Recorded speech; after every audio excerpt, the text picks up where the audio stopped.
Hi, my name is Shana Shah, and okay, as I told you that I will talk about literary criticism in a way that, as most of the time you come to know about meaning, introduction, historical background, and these kind of things. But what I am going to explain is about how, why, uh, these subjects have been introduced and what are the reasons and importance, but we are talking about logic behind it because every subject has its own logic, and if you understand that logic, that the philosophy of that subject, then it is very easy for you to grasp the whole topic, the whole subject. You will understand each and everything in a connectivity, in a connective order. So that is why I thought that I explain each and every subject in English literature, literary criticism, linguistics. These all subjects are so literary criticism. Literary criticism is the study of how the thoughts of one creator are understood, interpreted, or questioned by others, especially contemporaries. Now, we are talking about literary criticism, so we are talking about Greek time. We are talking about the great philosophers of that Greek time, in which we know that Aristotle, Socrates, and there are other names as well. So, interpreted or questioned by others, especially contemporaries, language and culture play a huge role.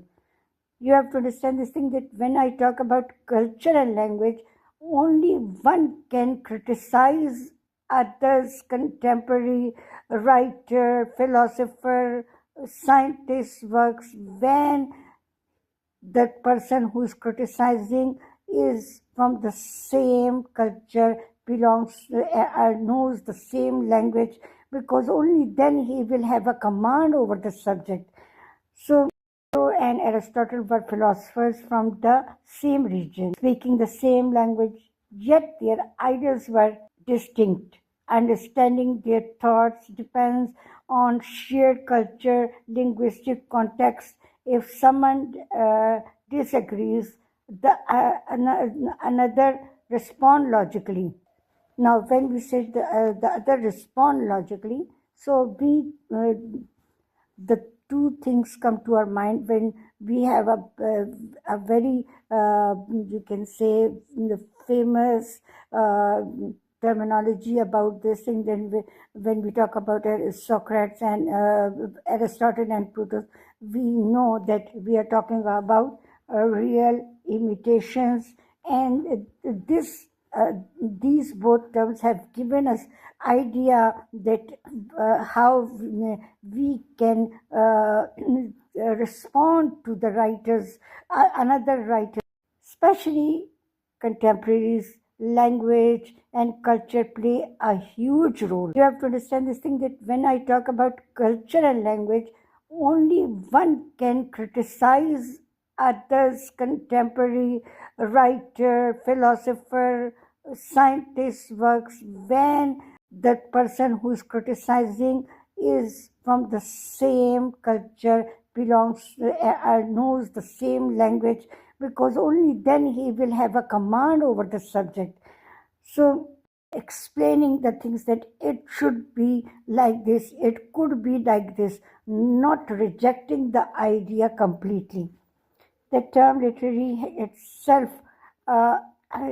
itself is, I mean, and this these both terms have given us idea that how we can respond to the writers, another writer's work critically by explaining the things that it should be like this, it could be like this, not rejecting the idea completely.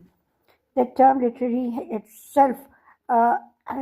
itself is uh, every ideas or thought is grounded in logic on a broad spectrum. Literary criticism is not just about what it means, but about analyzing the reasoning structure and logic behind ideas. In short, literary criticism, a bridge between the creator's mind and the audience understanding, guided by logic, context, and the pursuit of truth.